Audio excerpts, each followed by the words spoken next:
Salut à toi, moi c'est Diaby Amara. Bienvenue dans cette deuxième vidéo de mise en place de mini cloud privé concentré sur les cœurs de Kubernetes. Kubernetes, si tu n'as pas regardé encore la première vidéo, je t'invite à passer un œil sur comment cet outil est utilisé et pourquoi ces défis-là. Donc, ce sont des éléments que j'ai présentés dans la première vidéo. Si l'expertise IT, la gestion de projet et les travaux sur ton mindset t'intéressent, je t'invite à t'abonner sur ma chaîne. Alors, dans cette deuxième vidéo, on va parler de des choses des choses qui sont liées au premier problème. Pourquoi Kubernetes est utilisé et ensuite est-ce que c'est une solution qui est adaptée à tout type d'applications et de services. La première question, c'est pourquoi Kubernetes est utilisé pour résoudre les problèmes que l'utilisation de Docker a créé. Docker aussi est utilisé pour résoudre un problème fondamental sur les systèmes. Kubernetes, on va commencer par la solution et on va descendre jusqu'au vrai problème. Kubernetes traite la montée en charge applicative dans un environnement containerisé, la montée en charge système dans un environnement containerisé et la surveillance et la gestion des vies de containers dans ce type de conception. Et il faut se demander maintenant à quel moment on s'est retrouvé à gérer des montées en charge applicatifs et des montées en charge des systèmes, des montées en charge de nodes et ensuite des serveurs de containers. Donc, les systèmes et applications, ça, c'est pas des termes nouveaux, mais à ce niveau-là, les premiers éléments qui rentrent en jeu, c'est les containers. Donc, Kubernetes, c'est pour gérer les containers, leur cycle de vie, en quelque sorte, la montée en charge d'une application sur les containers et la montée en charge d'une application aussi sur les systèmes. Donc, ça, c'est les quatre éléments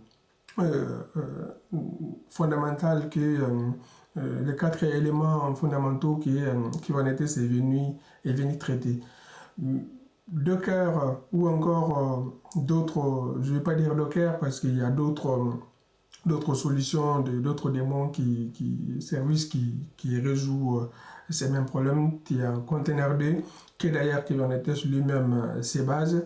Il y a encore Podman qui est une amélioration de sécurité d'après ce que j'ai compris de Docker. Parce que j'aurais beaucoup plus mis la gestion de droits sur les systèmes. Donc, Docker est venu résoudre un problème, mais par contre, ça a créé encore d'autres problèmes dans la gestion des stacks. Je ne vais pas dire Docker, la containerisation en général est venue traiter un problème. Et ces problèmes-là, c'était quoi?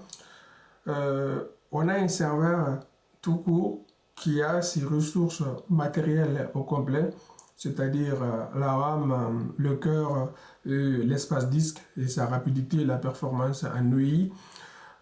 Tout ça est venu pour mettre toutes les applications sur un seul environnement.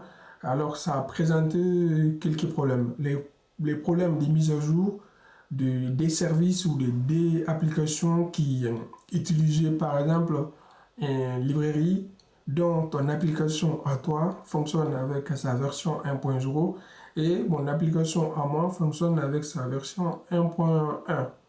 Donc, ces problèmes-là, je peux mettre les libres en question pour fonctionner correctement, mais par contre, toi de ton côté, tu ne vas pas pouvoir fonctionner correctement parce que ce n'est pas cette version de ces librairies qui t'intéresse. Donc, la containerisation est venue résoudre cela en embarquant toutes les les dépendances nécessaires, les versions nécessaires d'une application dans une petite bulle, quoi, en quelque sorte, qui est complètement isolée sur le système. Donc ça, c'est le premier point que Docker est venu traiter. Ensuite, la gestion des ressources qui sont la gestion des ressources sur le côté matériel. Il est venu traiter cela aussi en se basant sur des éléments fondamentaux du noyau qui est les C-groups et les namespaces. Le C-group, c'est en quelque sorte une manière de regrouper les process entre eux, et les namespaces pour les isoler sur le système. Donc cela est dit, une application qui tourne dans un container, son process numéro 1, c'est-à-dire son init, quoi, peut être n'importe quel process sur le système matériel à lui-même, sur le serveur lui-même, qui n'a vraiment pas le droit d'ouvrir même les fichiers standards, par exemple. Donc, c'est à ce niveau-là qu'on a réussi à traiter le problème des dépendances entre le soft, et aussi à réussir l'isolation et à gérer, à segmenter les ressources entre les applications en fonction, par exemple, de leur rôle.